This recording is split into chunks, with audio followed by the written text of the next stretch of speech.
Hey everybody, welcome back to the family channel. Hi. We hope you guys are having an amazing day so far. Today we are reacting to what happened inside the White House on Inauguration Day.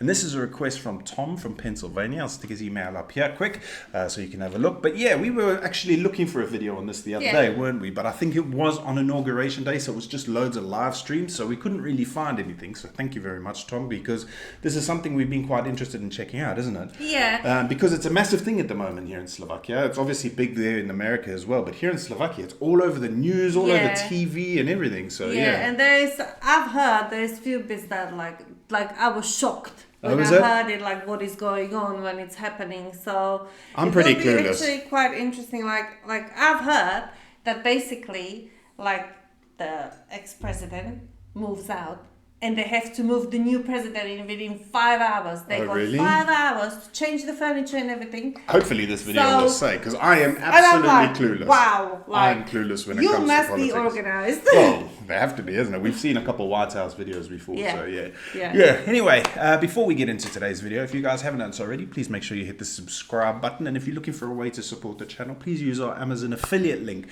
won't cost you anything, but if you do any shopping on Amazon, we'll get a tiny percentage, and that all goes towards our trip to America, hopefully sometime this year. Karen is busy running back now. She's starting to frustrate me. Karen is the cat, and every time she hears we are filming, she literally bolts from the lounge and she'll end up on Kat's lap in just a second. So yeah, sorry for the cat, because she's getting a bit frustrating to me even. Anyway, without further ado, let's check out what happens inside the White House on Inauguration Day. This is how you transform the White House from one president to another. Make America powerful again. Moving out, cleaning, repainting, and so much more. Repainting? It is a herculean task. However, the roughly 100 members of the White House staff assigned to these duties have less than 6 hours to make it all happen. Flippin' heck. Worse yet, any simple mistake could turn the president's first day in office into a disaster in a number of ways. Packing up the White House is much more... So if they're gonna do it in 6 hours, I wonder what paint they're using. Well, paint dries pretty quick, no? But no plastering. What amazes me is, like, why? Surely it's good enough. I don't know. That's what I was shocked, like, because I heard it. They were saying that when the news was playing, and I'm like, 5 hours, that's insane. More complicated than renting a U-Haul and a trailer, putting all your junk in it, and slapping the ratchet straps with a "that's not going anywhere." For you see, the White House is a massive historic mansion with 6 floors and 20,000 square feet of living space within an area known as the executive residence. Starting from the bottom, there are 2 stories to the basement. The lowest one houses machinery and support systems for the White House, while the first floor of the basement hosts the kitchen, tons of storage, and other ancillary service equipment. While the executive residence is actually 6 floors, including 2 basements, an attic, and a public ground floor, the first and second floors are where the actual living quarters are. The first family normally occupies the first floor, while the second floor houses mainly guest suites and other living spaces. All told, the 20,000 square feet of the executive residence has dozens of rooms, including approximately 20 bedrooms and 35 bathrooms, among other office and personal spaces that must be packed up, cleaned out, and moved in with new stuff in less than 6 hours. This makes picking up that pile of dirty laundry from your floor that's been sitting there all week seem like a cakewalk. Just how the White House manages to pull this off is nothing short of extraordinary. How in the world is the White House supposed to plan for such a massive undertaking? Believe it or not, the planning actually starts right after Election Day. Traditionally, once the race is called... I forgot about that, because he won the election a while ago. Which is okay. But what I've heard, so basically the new president and his wife, they actually choose all the furniture, the colors, everything. It's crazy, clear who the winner is. The White House will begin working with the incoming administration. The person in charge of this process is the White House Chief Usher. The White House Chief Usher oversees roughly 100 butlers, maids, chefs, housekeepers, engineers, and other staff serving the first family at the executive residence. After the election, the chief usher will send questionnaires to the incoming president's transition team, which will want to know everything from what kind of foods the president likes to what kind of toothpaste he uses. Additionally, the chief usher will work hand in hand with the incoming first lady to begin decorating her new home. Because the White House is like a living museum, it has accumulated several hundred years worth of artifacts, furniture, artwork, and other presidential memorabilia. Though some of these priceless artifacts are on site at the White House, most of the collection is housed in a large storage facility in Maryland. It is customary for the First Lady to pick whatever pieces she desires from the collection to help decorate and furnish. So she chooses from the collection, not just new stuff. Okay, now I get it. See, I didn't know any of this. I thought it just stayed the same, and they took whatever personal belongings they had. That's what you would think. White House. Due to the historic significance of some of these artifacts, some will remain on permanent display at the White House. The Lincoln bedroom is one such part of the executive residence that looks just as it did when President Lincoln passed away from an assassin's bullet in 1865, including the bed where he actually spent his final... Sorry about that. We had to let Ginger in the window. She was staring at us and climbing up, so we had to let her in. ...bullet in 1865, including the bed where he actually spent his final moments. However, many of the furnishings include specially commissioned art, furniture, and gifts given to previous administrations. If the president wanted to, he could sit in George Washington's chair, or the First Lady could hang a lamp that was gifted by the brother of Napoleon Bonaparte. Oh, wow. First families can also choose to decorate the White House for political reasons. A recent example is one of the choices President Biden made when he picked a bust of civil rights leader Cesar Chavez to adorn the Oval Office. He specifically chose this bust since Chavez was a key figure of the Hispanic population. Biden said he wanted to be reminded of his leadership and example each day when he went to work. In addition to helping to pick out some of these historic furnishings, the new president and first lady also make it known their desires for any interior remodeling. Whether new rugs, carpets, paint, or whatever the case may be, the chief usher ensures the first family's requests are documented and coordinated well before Inauguration Day. However, some of these requests are certainly a tall order to fill. For example, after President Truman took office, he directed the staff to construct a balcony on the south portico of the White House that has since become a symbolic fixture of the building. Oh, they actually did it. Before President Nixon took office, he insisted that the White House construct a one-lane bowling alley in the basement. However, Nixon was not the only one who wanted to bring his personal touches. Because of President Teddy Roosevelt's love of the outdoors and hunting, he insisted... That's where the name of the teddy bear came from. Because of President Teddy Roosevelt's love of the outdoors and hunting, he insisted that he be allowed to display his collection of taxidermied animals. While many raised their eyebrows, they couldn't tell the president no. And during his administration, the White House was transformed into a sort of museum of curiosities. Of course, these are just a few examples of some of the major changes that a president and first lady have made. But there are limitations on what can be approved. When Hillary Clinton wanted to decorate the White House with more contemporary modern art, she faced a massive backlash from the White House Historical Association, and she backed down. When President Reagan requested an outdoor pool be built on the South Lawn, the Secret Service turned him down because of the security implications. Security risk, isn't it? But for those lavish, crazy, or extraordinary requests that are approved, there is a catch. No changes can be made until the sitting president actually leaves the White House that morning for Inauguration Day, around 10 to 11 a.m. This means that despite the several months of preparation and planning, the team only has about 5 to 6 hours to pull everything off once the exit. How do you build a pool in 5 to 6 hours? A balcony. Yeah, that had to have carried on. They must have... Yeah, and the pool, I suppose. That is insane. They can't do it until he leaves. His family leaves for the swearing in of the new president.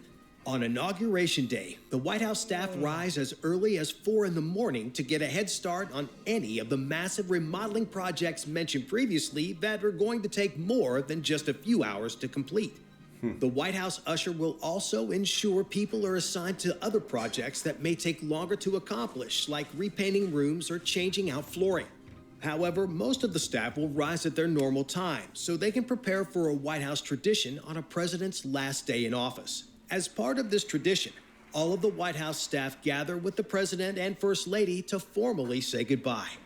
As the president and first lady make their rounds, they often exchange words of encouragement or short stories of their fond memories with the staff as they have become a part of their larger family. At the end of the ceremony, the chief usher... Yeah, I would miss the people. Like, you get to know them for 4 years, isn't it? I don't know. Do you reckon the president... Obviously, the people close to him, but, like, everyone, the cooks and that, I don't know, I would make a terrible president because I'd be chilling with the cooks and that. Oh, what are you making? Do you want to show me how to make this? Like, you know... Maybe they do that, you never know. Yeah. will present a gift to the president handcrafted in the White House's woodwork shop. The gift consists of 2 American flags in handmade cases. These flags were flown on his first full day and last full day in office. At the conclusion of this ceremony, the first family then leaves for the inauguration. And as they do, an army of staff begins packing up everything inside.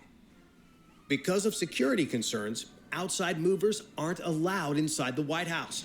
This is a real problem, considering that massive pieces of furniture weighing hundreds of pounds, large mattresses, and ornate decorations, along with all the family's personal belongings, need to be packed up and moved. Any wrong move during this part could damage priceless artifacts that are literally irreplaceable. But to get around the security concerns so these items don't go missing, the entire staff comprises the army of movers needed to pack up, haul down, and load the trucks on the south lawn of the White House. These trucks, with one being empty and one being full of the new first family's belongings, are among the few outside vendors allowed during this process. Although there are some very interesting knickknacks and artifacts families can use to decorate the home, these must all be turned back over to special antique movers since they are property of the U.S. government. However, the staff cannot willy-nilly throw these things into boxes. So while other people are moving giant mattresses and furniture, there are staff members huddled in the corner, feverishly packaging an 18th century lamp to make sure breaking it one of doesn't those. break. They have to label everything. Yeah, imagine breaking one of those like flippin' irreplaceable items. I wouldn't want to do that. No, I'm too clumsy. It's not about that, but it's such a, like... Oh, tedious. Yeah. I would end up breaking something. You just don't want to do it. Gifts the president receives also have to be turned over to the National Archives. So if Trump's son gets gifted, so have to make sure it doesn't break. Additionally, any gifts a president receives also have to be turned over to the National Archives. So if Trump's son gets gifted a PS5 while in office, that gaming system will become a historical artifact unless President Trump elects to... So they can't even keep it. That sucks. Really? I suppose it keeps the history though. Fine. Yeah, but they use that as an example. But I mean, like, I suppose it builds the history of the place, doesn't it? Like that gift from Napoleon. I suppose so. Yeah. Pay the government the item's fair market value. But getting back to the stuff in the executive residence. As the staff is boxing up personal items and moving furniture, a dedicated cleaning crew comes in to make the place spotless. And if there's any damage, like Donald Trump spilling one of his daily 12 Diet Cokes on the carpet, the team will simply rip out the carpet and put in a fresh one. Because of all the different teams coming and going, from people packing old things, unpacking new things, cleaning and redecorating, the actions of the staff are quite literally planned out to the minute. And as the clock continues to run out, the staff are on a strict timetable to ensure the rest of the Inauguration Day's activities go off without a hitch. The last thing they want is for the first family to be awkwardly waiting on the front porch to be let in as the staff are still putting everything together. But as all of this is happening, another aspect of the White House makeover that goes down at the inauguration could, if done incorrectly, end America as we know it. Whenever you see the president traveling out and about, you often see a sharply dressed military officer close behind, holding a big black briefcase. And I know you're all wondering what all is in it. And no, it's not a meme generation machine Trump uses for his best buddy, Elon. Instead, it's actually the key to America's nuclear arsenal. Known as the nuclear football, This briefcase actually holds a robust communication suite, as well as the verification codes the president needs to verify his identity if he ever decides to use nuclear weapons. Because a potential nuclear attack could come at any time, the nuclear football goes anywhere the president goes, including on Inauguration Day. But how exactly are the keys to America's deadliest weapons turned over on that momentous day? As soon as the clock strikes noon, the military officer currently holding the football will merely place it in the hands of the new officer appointed to carry it by the new president. Although the two officers will hide this act discreetly behind one of the pillars behind the president as he is speaking, this symbolic gesture plays a critical role that, if done at the wrong time, could leave I couldn't America... do that. That's way too much responsibility, man. Yeah. Imagine like having that on your shoulders. You've got to make that decision. No. I couldn't do it. That little suitcase is just so much power. unable to defend itself from a nuclear attack on this day. However, for the White House, handing over the nuclear football is arguably the least difficult task of the day. Back at the executive residence, the staff is still hurriedly working to make sure all the renovations are complete and the new First Family's things are moved in before the 5 o'clock deadline after the inauguration parade. Once all the heavy lifting, including moving furniture and priceless artwork, cleaning, and any renovations or repairs are done, the task now comes down to turning the White House into a home for the new First Family. Remember that questionnaire the White House chief usher sends the new family? Look at that. The new First Family. Flippin' heck, look at that. That is so thick, that door. It's like a plane. Remember that questionnaire the White House chief usher sends the new family? This is now when this comes into play. Throughout the White House, the staff is busy personalizing everything. For example, Obama wanted a new shower head installed in his bathroom and a swing set for his kids to play on. The staff ensures every desire is met, regardless of what the president and his family ask for, whether it be their favorite shampoo, towels, bed sheets, foods, or whatever else they want. As the staff continue to finish their preparations, the new president and his family return to the White House to begin the inaugural dinner, followed by the inaugural ball. However, even at this late stage, mistakes can happen. One famous incident was when President Bill Clinton first took office. On that day, during the chaos of the move, someone accidentally misplaced Hillary Clinton's ball gown in their daughter Chelsea's room. Well, after 15 minutes of panic, the staff found the dress and ensured that Hillary would not need to go out in her birthday suit for the ball. Yeah. Thankfully, mistakes like this are few and far between thanks to the staff's dedication, speed, and desire to serve the president regardless of political party. That is why whenever a new president enters the White House for the first time after his inauguration, when Chief Usher says, "Welcome home, Mr. President," they truly mean it. Flippin' heck, Bye man. for now. That is insane. I Incredible, had isn't it? zero idea any of that happened. I literally thought, I think I even mentioned it in one of the videos we've done on the White House before. I literally thought they take a few of their belongings, and then when the new guy comes in, they're like, all right, pack your bags, let's go. Everything Yeah. else stays the same. I had no idea. Imagine the stress that must be on the staff. It's crazy. Oh, it's man. crazy. I don't think I would like that. No. Like because of me, all of these people have to. But you know what? do this. What would be your one request? Like, what your special request? Mine. Yeah. I would want one of the rooms fully fitted with vivariums and fish tanks so I could bring all my snakes and that. And then our cats can just run around and climb all over the 18th century old painting. You know, maybe ice rink for gathering. I don't know. Oh, yeah, ice rink. That's a good shout. No. Or pond. It's weird, isn't it? Pond. Because like, okay, I do understand it's American president. I do understand, but there's so much fuss. Yeah, but that's his home for the next 4 years. Like, it's gonna be perfect. Of it's course. gonna be immaculate. But I'm like, sure it's not just him, though. I'm sure the same sort of thing happens for the Prime Minister in England. We should actually check that out on number 10. Something's got to happen there. Yeah. Yeah, it's crazy, isn't it? Like, you have to have so much responsibility when you do that. Like, Imagine the big kick-off if they did something wrong on the dinner. yeah. Yeah. You used the wrong forks. I wanted these forks. And then also another thing is like, you know, for example, like so the president's wife, yeah, she's gonna choose all the decoration and stuff. It's like, how would you know? Well, What's there? yeah, true. Do they get a Because tour? there's so much. Do they get a tour to begin with, like before? It's all in the boxes. So do they maybe have like a catalog? That's a good point, actually. They They probably probably have got a a catalog. and she's gonna go through that catalog because Like an there's Argos. yeah. Because there's so many things and like no, Yeah. not for me. Really Oh, well. not for me. No. I guess I can't be president You then. can't. Oh, that sucks. I like, even though I love these kind of videos because I love learning stuff, I'm all about history and stuff. I've got zero interest in politics. I've only ever voted once in the UK, and that was because she was really pushing me to do it. Other than that, I don't watch it on the news, although it's literally been all over the TV here lately, and like because of where we're sleeping, I can hear the TV. But like when Kat's watching it, because I'm a bit of an early bed bloke. Yeah, I was never into politics, but Now- what's happening in Slovakia Now is she's tragic. like So living with the so you political gotta news. keep up with it at the moment. No.